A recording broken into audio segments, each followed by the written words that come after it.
저는 치유가로 일하면서 깜짝 놀랄 만한 사실을 알게 되었습니다. 대다수의 여성과 상당수의 남성들이 자신의 힘을 두려워한다는 사실이에요.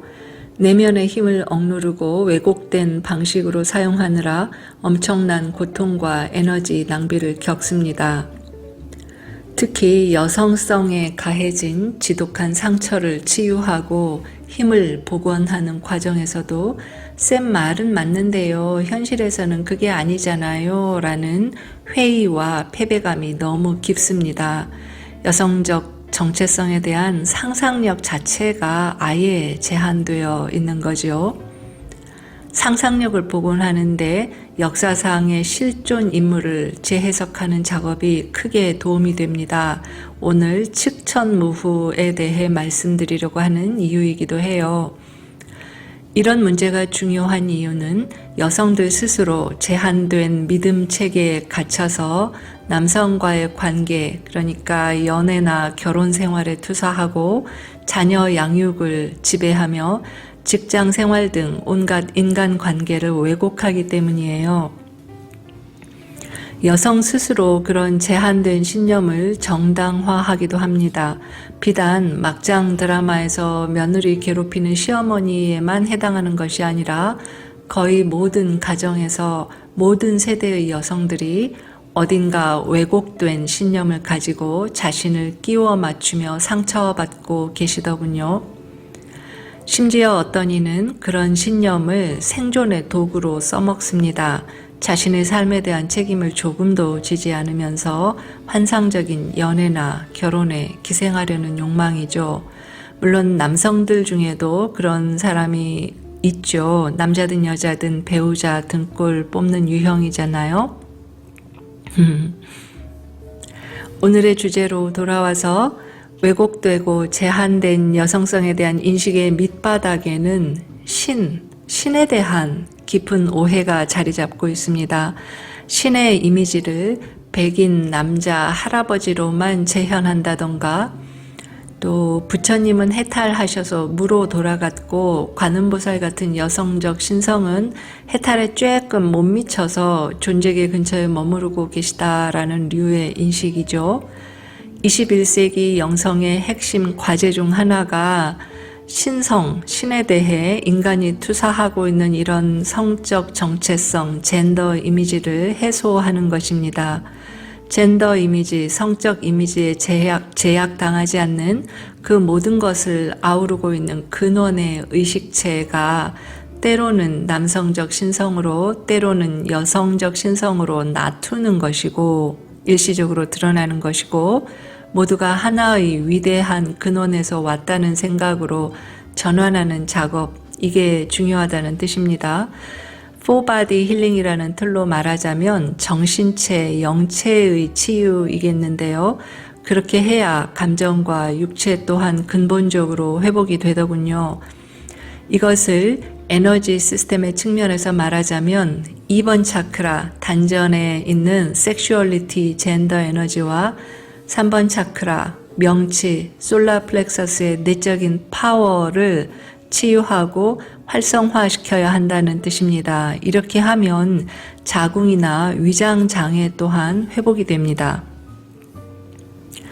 즉, 우리의 삶을 근본적으로 개선하기 위해서 신의 개념까지 숙고하지 않을 수 없더라는 말씀이지요. 종교 못지않게 이런 왜곡된 신념 체계를 전수하는 장치 중에 하나가 교육이죠. 저는 최근 유튜브에서 러시아의 에카테리나 대제와 중국의 측천무후를 다룬 두 편의 다큐멘터리를 봤습니다. 두 사람은 공통점이 많더군요. 황제의 부인 혹은 후궁으로 시작해서 스스로 황제가 되었습니다. 또 연애사가 복잡해서 이른바 성적으로 문란하다라는 느낌을 주며 권력 투쟁의 승리자라는 점에서 잔인한 피해 통치자라는 이미지와 연관지어집니다. 또한 두 사람은 각각 18세기 러시아와 6세기 당이라는 대제국의 최전성기를 만들어낸 통치자들이기도 합니다. 한 존재의 복합적 측면들이죠. 이 중에서 어떤 측면을 강조하고 어떤 측면을 배제하는가, 교육하는 사람들의 의도가 들어있는 부분이죠. 특히 측천무후의 다큐멘터리는 저에게 충격이었습니다. 대학에서 역사를 전공했고 역사에 대해 좀 안다라고 생각하던 저조차도 그녀는 성을 이용해 권력을 잡고 잔인하게 사람을 죽인 괴물 이런 이미지 외에 아는 바가 없더라고요. 제가 본 다큐멘터리는 꼼꼼한 실증 연구를 통해 그녀의 모습을 다각도로 알려주었습니다. 예를 들면 그 시절에 만들어진 거대한 곡물 저장 시설이 발굴되었는데 여기저기 수백 개가 있어서 모두 합하면 군대와 백성을 10년간 먹여 살릴 수 있는 식량을 썩지 않게 보관할 수 있었다고 합니다. 흙으로 만든 조각상들을 통해서 여성들이 각종 직업에 자유롭게 진출했다는 사실, 바지 차림의 남자 복장도 자유롭게 입었다는 사실도 밝혀졌고요. 혈연을 바탕으로 한 귀족의 통치에서 학문을 중심으로 한 사대부로 지배 계급이 대거 교체된 것도 그녀의 치세에 이루어진 일입니다. 역사학자들이 입을 모아 중세의 역사적 성취라고 평가하는 바로 그 통치 계급의 변화죠.